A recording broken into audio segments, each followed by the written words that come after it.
Ratusan security ini mendatangi Kampung Susun Bayam yang berada di kawasan Jakarta International Stadium atau JIS, Jakarta Utara. Kedatangan para petugas yang mengaku diperintahkan oleh PT Jake Pro selaku pihak pengelola meminta kepada warga untuk mengosongkan unit rumah susun yang ditempatinya tersebut.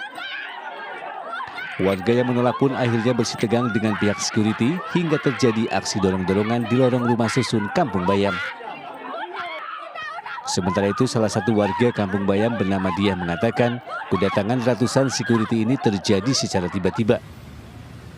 Meski sudah berdialog antara kedua belah pihak namun tidak membuahkan hasil. Sedangkan dan mereka bilang kami sudah fasilitasi katanya ya kan untuk pindah ke Nagrak dan kalau nggak ke Huntara. Sedangkan surat-surat tertulisnya aja nggak ada gitu loh Mbak. Masa iya sih kami digeruduk secara tiba-tiba kayak begitu ya kan? Kami juga kan manusia kayak gitu. Polemik rusun Bayam ini terjadi karena sebagian kecil warga menolak pindah ke rumah susun Nagrak yang sudah disediakan Pemprov DKI. Akibatnya warga yang menolak tetap tinggal di rusun Bayam yang belum ada fasilitas air dan listrik. Dari Jakarta, Rizky Palupi, iNews melaporkan. Orang atau enggak? Ibu nih saya udah nongol nih muka saya nih. Ibu jebret aja dah. Nah sekarang lihat. Inilah video amatir keributan dua pengendara mobil di area parkir sebuah rumah makan cepat saji di kawasan Kemang, Jakarta Selatan. Orang ini lurus Bu. Lurus nggak bisa kayak gitu. Orang lurus. Keributan bermula ketika salah satu mobil yang dikendarai emak-emak menabrak bagian kanan mobil lain. Bukannya bertanggung jawab kepada pemilik mobil lain, emak-emak yang mengendarai sedan hitam tersebut justru kabur meninggalkan korban. Oke, kalau gua salah kenapa? Kan gua emang langsung belok kanan. Nih lihat nih guys, mobilnya nih. Woi! Mobil gua! Menurut saksi, mobil korban yang berwarna putih berada di posisi yang benar dan mobil hitam melaju kencang hingga menabrak mobil putih. Itu yang ada di sono, malah begini. Sama kain nih gitu. Sama-sama kenceng juga. Nah, yang benar yang putih. Yang benar yang putih. Itu udah ada tandanya. Meski tak menelan korban jiwa, namun dihimbau kepada pengendara mobil untuk tetap berhati-hati dan saling menghormati selama berkendara, serta bertanggung jawab jika terjadi hal-hal yang tidak diinginkan ketika mengemudi. Dari Jakarta dan Helmi Sajambati, iNews melaporkan. Beginilah aksi nyeleneh dua orang warga negara asing yang nekat mandi di salah satu warung di kawasan Desa Canggu, Kuta Utara, Badung, Bali. Demi kepentingan konten, turis wanita ini tidur di atas gerobak bensin eceran dan mengguyur rekannya menggunakan alat pengisi BBM eceran. Penjaga warung mengakui awalnya ada 3 warga negara asing, yakni 2 perempuan dan seorang pembuat video mendatangi warung. Karena awalnya hanya meminta izin untuk berfoto di sekitar alat pengisian BBM eceran, penjaga warung pun mengizinkan. Namun satu orang model kemudian nekat naik ke atas alat pengisian BBM eceran. Meski sudah dilarang, namun itu tak cukup untuk menghentikan aksi kedua WNA ini.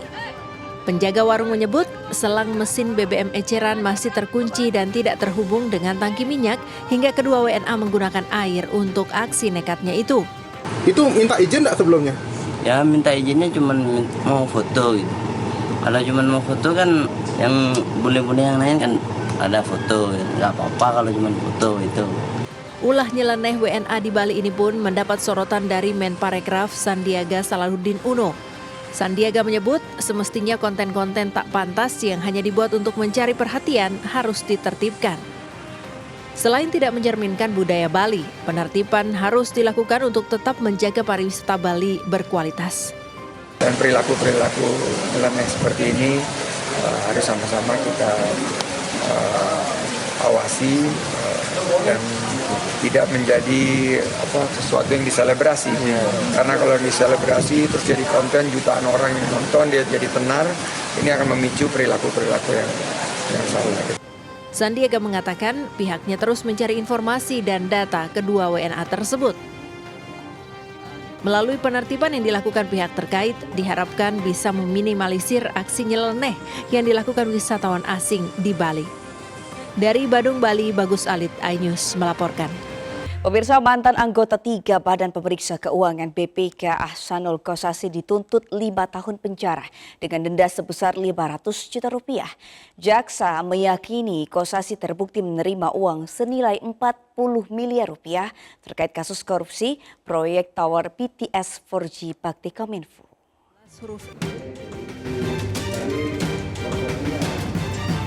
Sidang tuntutan terdakwa Ahsanul Kossasi, mantan anggota 3 Badan Pemeriksa Keuangan BPK, digelar di Pengadilan Negeri Jakarta Pusat Selasa pagi. Dalam persidangan, jaksa penuntut umum menjerat Ahsanul dengan Undang-Undang Tipikor Pasal 12 huruf E dengan hukuman penjara 5 tahun subsidiar 500 juta. Sedangkan rekannya Sadikin Rusli yang merupakan orang kepercayaan Kossasi dan berperan sebagai perantara dalam kasus ini dituntut 4 tahun penjara subsidiar 200 juta rupiah.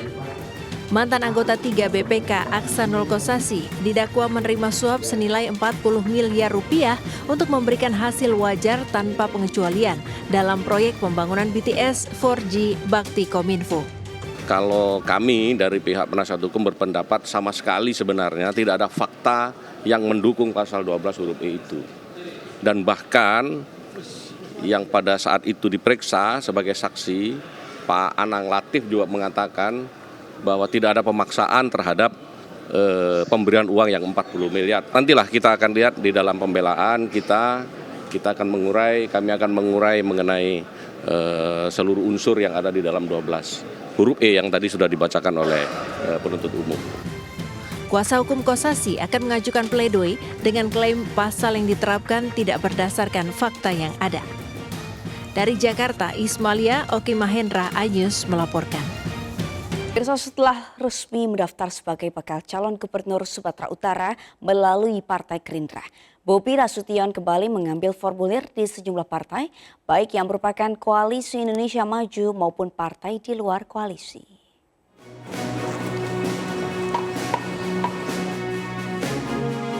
Tim internal Bobi Nasution Selasa siang berkeliling ke sejumlah kantor partai politik di Sumatera Utara untuk mengambil formulir bakal calon gubernur Sumatera Utara. Partai politik yang dituju untuk mengambil formulir ialah Partai Demokrat Sumut, PKB Sumut, Partai Perindo Sumut, Partai Nasdem Sumut, Hanura Sumut, dan P3 Sumut.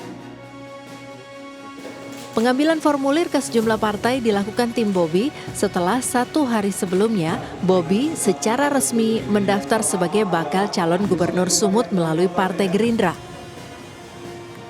Ricky Pangeran Siregar, tim internal Bobi mengatakan pihaknya juga mengambil formulir di partai di luar Koalisi Indonesia Maju. Dengan pertimbangan, semakin banyak koalisi akan semakin memperkuat Bobi pada pemilihan Gubernur Sumatera Utara 2024 mendatang. Ya, secara ini kan kita butuh rekan koalisi, karena kemarin juga mungkin waktu pengambilan waktu pendaftaran di Gerindra kan juga sudah disampaikan, utamanya pasti Koalisi Indonesia Maju. Tapi tetap tidak menutup kemungkinan berkoalisi dengan partai-partai lainnya. Sementara itu, Presiden Jokowi yang juga mertua Bobi Nasution tidak banyak berkomentar saat ditanya tanggapannya mengenai pencalonan Bobi sebagai Gubernur Sumut. Mas Bobi jadi kader Gerindra? Tanyakan ke Bobi Nasution langsung, karena sudah menjadi orang tua, sudah dewasa, tanggung jawabnya, kemandiriannya ada di dia. Ya, jadi tanyakan langsung ke yang bersangkutan. Terima kasih Pak. Pak Presiden akan mengikuti Mas Bobi nggak Pak? Hanya mendoakan. Pak Presiden akan mengikuti langkah Mas Bobi nggak Pak? Bobi Nasution yang menjabat sebagai wali kota Medan sejak Februari 2021 berencana mencalonkan diri sebagai Gubernur Sumatera Utara. Jika lolos melenggang sebagai pemimpin nomor 1 Sumatera Utara, Bobi akan menjadi Gubernur Sumut ke-19. Dari Medan, Sumatera Utara dan Kabupaten Agam, Sumatera Barat, Tim Liputan iNews melaporkan.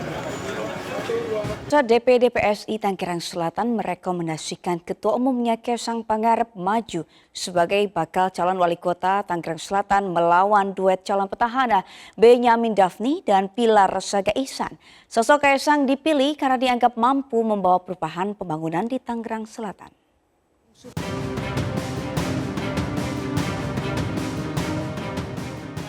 Nama Ketua Umum Partai Solidaritas Indonesia PSI, Kaesang Pangarep memang menjadi magnet kuat di masyarakat.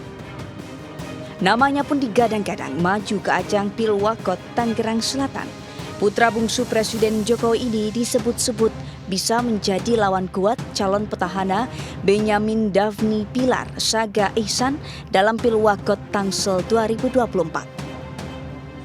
DPD PSI Tangsel sendiri mengaku sudah berkomunikasi dengan sejumlah partai politik seperti PKS dan Gerindra, serta partai-partai politik parlemen guna mengusung Kaesang.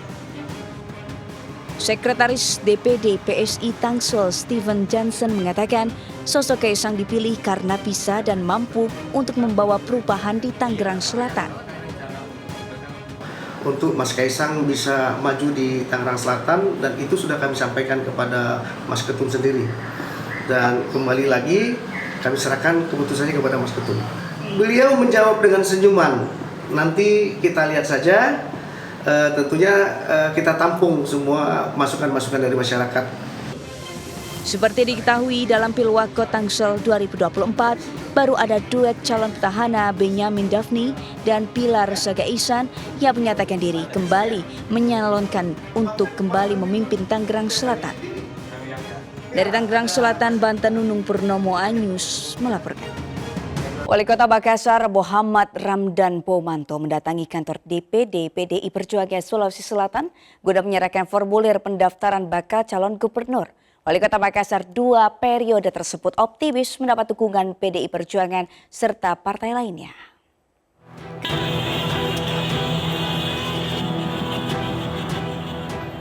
Diiringi puluhan relawan, Wali Kota Makassar Muhammad Ramdan Pomanto mendatangi kantor DPD PDI Perjuangan Sulawesi Selatan di Jalan Bawah Karaeng, Kota Makassar.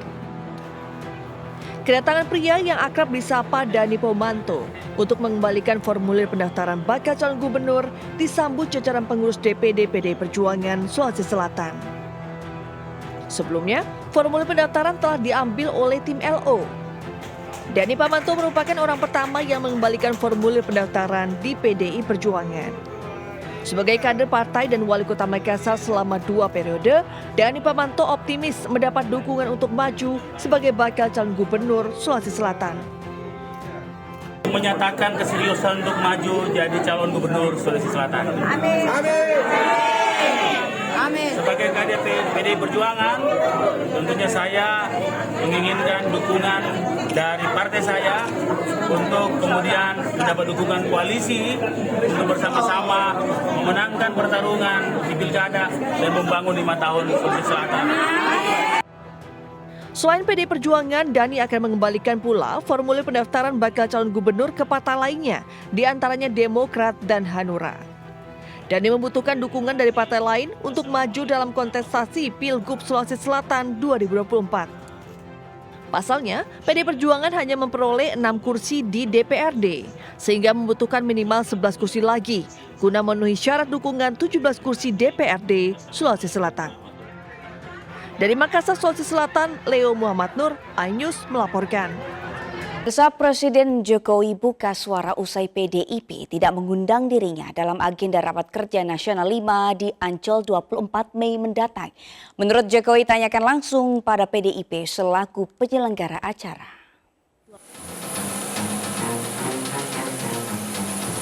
Presiden Jokowi buka suara usai PDIP memutuskan untuk tidak mengundang dirinya dalam agenda Rapat Kerja Nasional 5 di Ancol 24 hingga 26 Mei mendatang.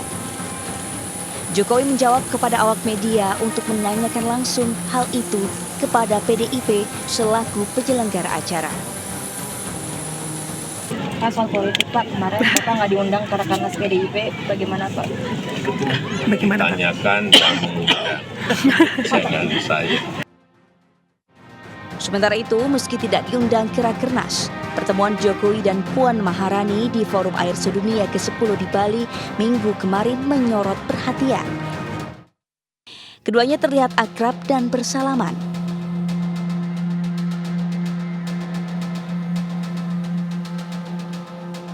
Sudah lama sekali saya akrab dan baik dengan Mbak Puan. Tapi kemarin ngobrol apa Pak pas waktu akrab-akrab itu Pak? Senyum sumringah itu ngobrol apa sama Mbak Puan? Ya, semeringat dong, masa nggak boleh semeringat? Apa aja Pak yang diobrolkan Pak sama Mbak Puan? Apa saja yang diobrolkan? Rencana pertemuan dengan Bu Mega mungkin? Diobrolkan ya masalah air, namanya di World Water Forum. Ada pembahasan bertemu dengan Bu Mega nggak Pak? Dengan Mbak Puan nggak? Sejauh ini hubungan antara Presiden Jokowi dengan PDIP dan Megawati terlihat renggang sejak sebelum pemilu 2024. Terbukti mulai dari peringatan hari ulang tahun PDIP dan Megawati pada Januari lalu tidak ada yang mengundang Jokowi. Tim Liputan iNews melaporkan. Pemirsa, Menteri Pendidikan, Kebudayaan, Riset, dan Teknologi Nadiem Makarim berjanji akan mengevaluasi kenaikan uang kuliah tunggal atau UKT di universitas negeri. Jika nantinya dalam evaluasi ditemukan kenaikan yang tidak wajar atau tidak rasional, Kemendikbudristek akan menghentikan kenaikan UKT yang tidak masuk akal.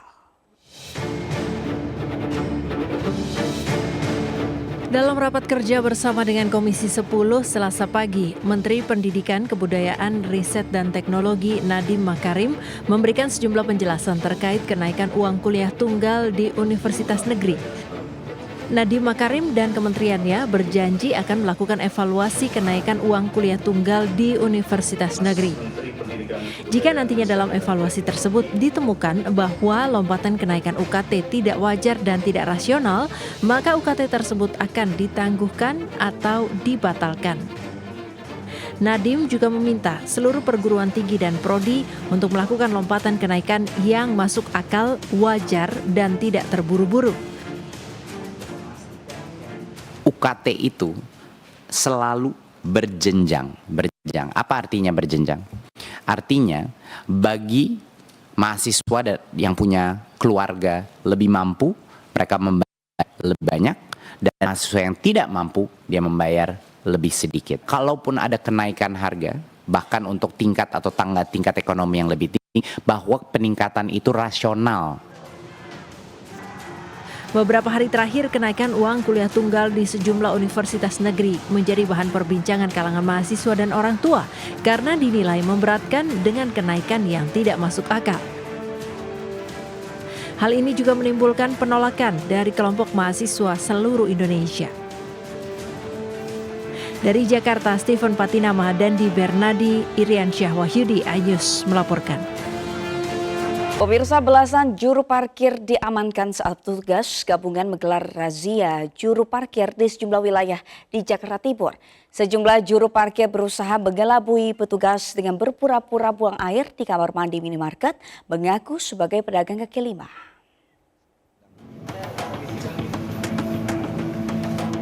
Aksi kucing-kucingan juru parkir yang bersembunyi di dalam kamar mandi sebuah minimarket tak berhasil memperdaya petugas. Juru parkir yang bersembunyi di dalam kamar mandi dengan alasan buang air langsung diamankan petugas dan didata serta diberikan surat tilang. Selain bersembunyi di kamar mandi minimarket, seorang juru parkir lainnya juga berpura-pura menjadi pedagang kaki lima sebelum akhirnya diamankan petugas. Tak ayal belasan juru parkir diamankan, didata dan diberikan surat tilang saat razia digelar petugas gabungan dari Sudin Hubungan Perhubungan, TNI Polri dan Satpol PP menyisir sejumlah minimarket di kawasan Jakarta Timur. Petugas juga menyita sejumlah atribut yang digunakan juru parkir, mulai dari rompi hingga topi dishub. Dalam razia ini, seorang juru parkir sempat menolak diamankan karena mengaku sudah membayar setoran uang keamanan sebesar Rp100.000 per hari kepada pensiunan aparat dan ormas. Saya cari-cari, tapi dia datang dia parkir. Kalau hujan, seandainya nggak dapat setoran. Enggak, dia mau tahu harus. Wajib itu 100.000 sehari. Dia pokoknya 100 itu dia yang atur dah. Dia berdua itu. Razia serupa masih akan digelar di sejumlah kawasan di Jakarta guna menertibkan parkir liar dan memberikan rasa aman dan nyaman kepada warga. Dari Jakarta, Rio Manik, iNews melaporkan. Direktorat Reserse Narkoba Polda Metro Jaya berhasil mengungkap home industri narkoba di Citer Bogor, Jawa Barat. Home industri tersebut memproduksi beberapa jenis narkotika.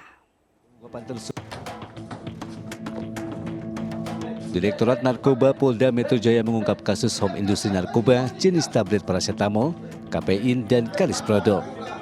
Dalam pengungkapan tersebut, polisi mengamankan 2.500.000 tablet sebagai barang bukti, di antaranya narkotika jenis PCC berjumlah 1.215.000, semer warna kuning 1.024.000 tablet, dan tablet warna putih 210.000 tablet.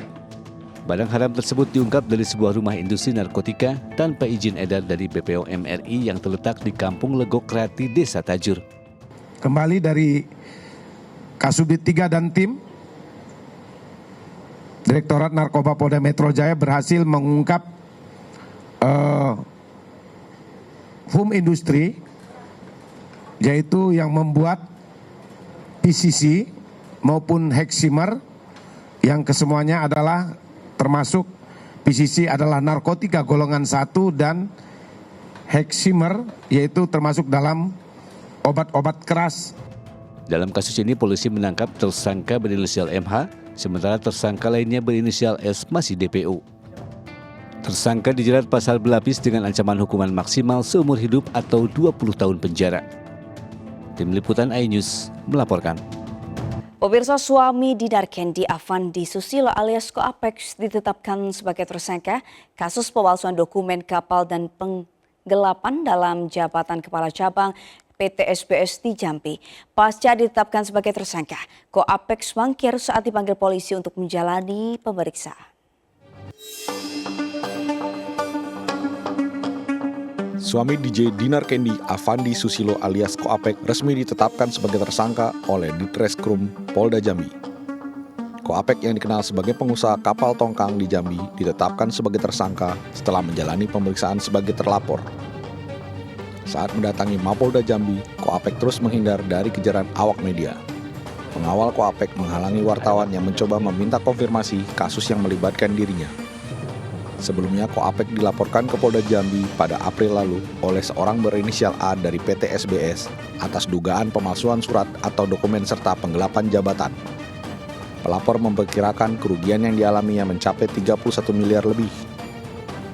Di Reskrim Polda Jambi, Kombes Pol Andri Ananta mengatakan status Ko Apek menjadi tersangka setelah penyidik melakukan gelar perkara dan mendapat keterangan dari saksi-saksi dan alat bukti yang cukup. Status terlapor sudah kita tingkatkan menjadi tersangka. Dan sesuai dengan panggilan yang sudah kami layangkan, kami harapkan yang bersangkutan untuk bisa hadir. Dilaksanakan sejak minggu yang lalu penetapannya. Berdasarkan ya, dengan keterangan dan bukti yang sudah kita miliki.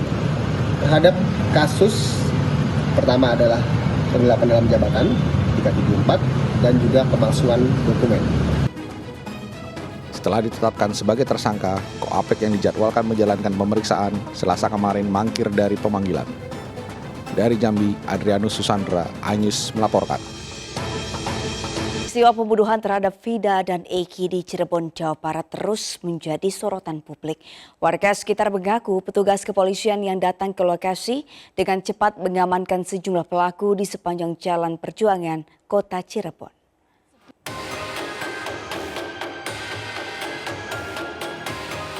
Di tempat inilah Vina dan Rizky atau Eki dihabisi kawanan geng motor pada Agustus 2016 lalu. Kebun yang berada di gang sempit Jalan Perjuangan Kecamatan Kesambi, Kota Cirebon menjadi saksi kebengisan kawanan geng motor saat menghujani balok dan senjata tajam ke tubuh kedua korban. Bahkan di tempat ini pula korban Vina diperkosa bergiliran oleh para pelaku sebelum jasadnya dibuang di Jalan Flyover Talun untuk memberi kesan korban tewas karena kecelakaan. Dari tempat ini, lokasi penangkapan ke-8 dari 11 pelaku diamankan petugas Polres Cirebon Kota. Warga sekitar mengaku petugas yang datang ke lokasi dengan cepat mengamankan sejumlah pelaku di sepanjang Jalan Perjuangan Kota Cirebon. Petugas yang datang langsung membawa para pelaku tanpa interogasi di lokasi. Tahu, Pak. Taunya kayak gimana, Pak? Pas waktu itu kejadiannya itu pas waktu penangkapannya di sini. Pas saya lagi ada jualan sore di sini masih belum tutup. Dikira saya ada anak-anak ditangkepin tuh, kirain tuh mau dibawa kemana gitu, nggak tahu. Saat ini petugas kepolisian masih terus mengejar 3 pelaku yang masuk daftar pencarian orang yang masih buron. Semakin viralnya kasus ini, bahkan memaksa tim dari Mabes Polri turun tangan untuk mengungkap kasus pembunuhan yang menewaskan Vina dan Eki. Dari Cirebon, Jawa Barat, To Iskandar, iNews melaporkan. Pemirsa, keluarga Vina angkat bicara menanggapi pernyataan pengacara terpidana pembunuh Vina yang menyebut para terpidana merupakan korban salah tangkap. Kakak Vina menegaskan bukti-bukti sudah sesuai fakta dan melalui proses persidangan sehingga tidak masuk akal terjadi salah tangkap. Adanya kejanggalan dalam kasus pembunuhan Vina dan Eki pada tahun 2016 lalu disangkal oleh kakak Vina, Marliana. Marliana yang ditemui di tempat tinggalnya di Cirebon mengaku kaget dengan pemberitaan salah tangkap dalam kasus pembunuhan Vina dan Eki. Sebelumnya kuasa hukum terpidana menyebut terjadi salah tangkap terhadap 8 pidana. Kuasa hukum menyebut para pidana tidak mengenal korban. Mereka juga tidak mengenal 3 pelaku yang masuk dalam daftar pencarian orang Polda Jawa Barat. Akan tetapi, menurut Marliana, bukti-bukti sudah cukup mengungkap fakta dan sudah dibawa ke persidangan, sehingga tidak masuk akal bila sampai salah tangkap para pelaku. Mbak kaget ya? Kaget tuh. Kaget. Menurut Mbak? Di otopsi kan tidak bisa maksudnya tidak bisa dibohongin gitu ya? Gitu. Tidak bisa direkayasa juga. Mencuatnya kembali kasus pembunuhan Vina membuat mantan guru Vina di SMP Negeri 13 Kota Cirebon kembali mengenang sosok Vina. Gadis asal kampung Samadikun tersebut dikenal gurunya sebagai siswa yang pintar dan aktif mengikuti perlombaan di sekolah. Vina lulus dari SMP Negeri 13 pada tahun 2015. Menurut saya sosok Vina ya sama dengan siswa yang lain, Pak. Alhamdulillah baik gitu ya. Kebetulan kalau ke saya alhamdulillah sopan. Kemudian juga alhamdulillah juga orang tuanya komunikatif, Pak. Maksudnya pada saat misalkan ada kegiatan sekolah gitu, orang tuanya juga support gitu. Vina bersama kekasihnya Eki menjadi korban pembunuhan pada tahun 2016 silam. 7 pelaku telah divonis seumur hidup dan 1 pelaku divonis 8 tahun penjara. Sementara 3 pelaku yang salah satunya merupakan otak pembunuhan Vina masih buron.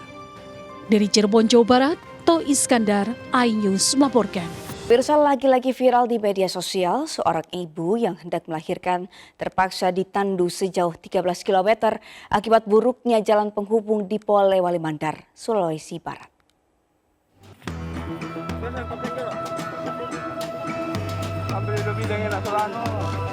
Seperti inilah kondisi Tati, warga desa Lenggo yang hendak melahirkan dan terpaksa ditandu ramai-ramai oleh warga. Dengan menggunakan batang bambu dan kain sarung, puluhan warga menandu ibu muda ini menuju ke puskesmas yang terletak di Kecamatan Bulo. Bukan perkara mudah atau menandu pasien dalam kondisi hendak melahirkan seperti ini. Warga harus melewati kondisi jalan yang berkelok dan menanjak serta rusak parah akibat bertahun-tahun tidak pernah diperbaiki. Perjalanan dari desa Lenggo menuju Kecamatan Bulo ini sendiri memakan waktu cukup lebih dari 6 jam. Warga berjalan kaki sejak subuh hingga siang hari menuju lokasi. Diketahui kondisi pasien kini sehat dan telah melahirkan seorang anak laki-laki melalui operasi sesar. Warga berharap kondisi jalan sepanjang 13 km yang sejak lama rusak parah tersebut bisa segera ditangani pemerintah.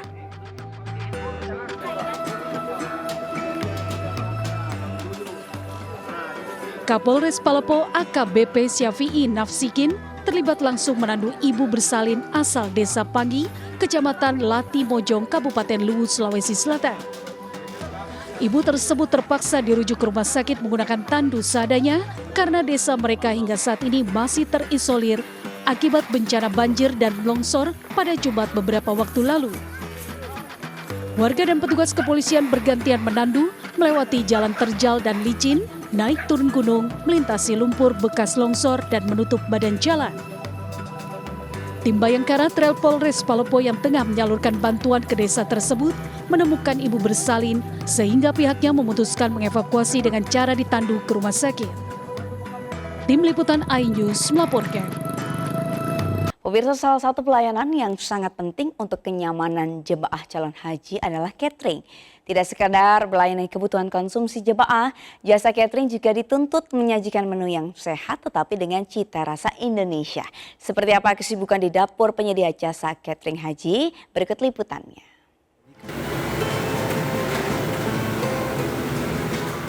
Nyala api dan peralatan masak yang bertalu menandai dimulainya aktivitas memasak di dapur catering Noha.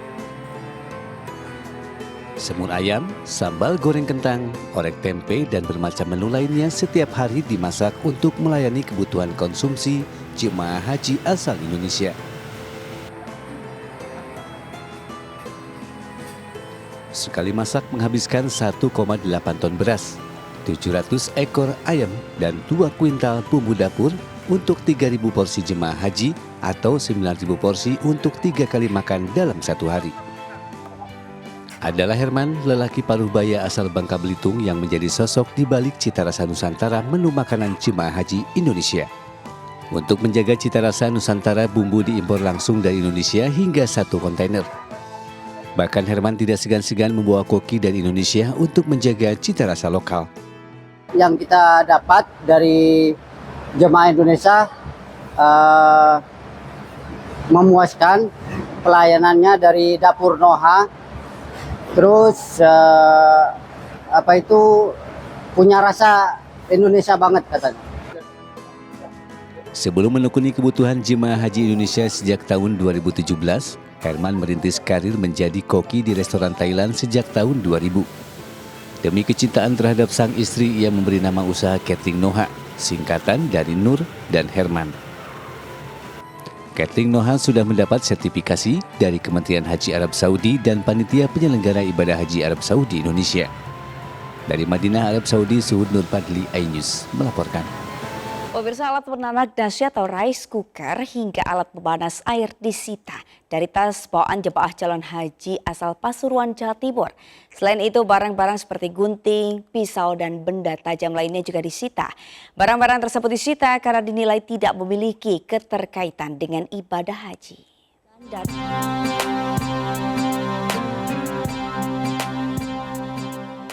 Alat penanak nasi atau rice cooker dan alat pemanas air atau water heater, gunting, cutter dan pisau hingga tas kantong berisi gantungan baju dan tas ransel berisi kue ini merupakan barang bawaan yang ditemukan dari tas jemaah calon haji Kloter 31 asal Pasuruan.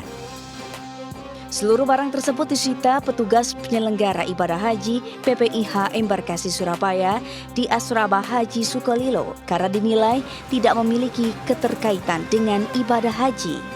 Selain itu, sejumlah barang bawaan tersebut juga dinilai membahayakan penerbangan.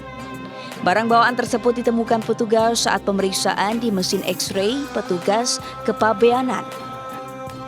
Pihak PPIH Embarkasi Surabaya mengaku sosialisasi sebenarnya sudah dilakukan sejak dari daerah masing-masing jemaah. Masih ada jamaah yang membawa barang-barang itu. Nah ini kita sempat tanyakan, ada yang bilang karena ingin memasak sesuai dengan seleranya, tetapi kita sampaikan kepada jamaah bahwa di sana adalah masakan dengan rasa tanah air. Sementara itu, seluruh barang bawaan jemaah calon haji yang diamankan ini nantinya akan diserahkan ke petugas daerah masing-masing kloter untuk dikembalikan ke keluarga jemaah calon haji. Dari Surabaya, Yuda, iNews melaporkan.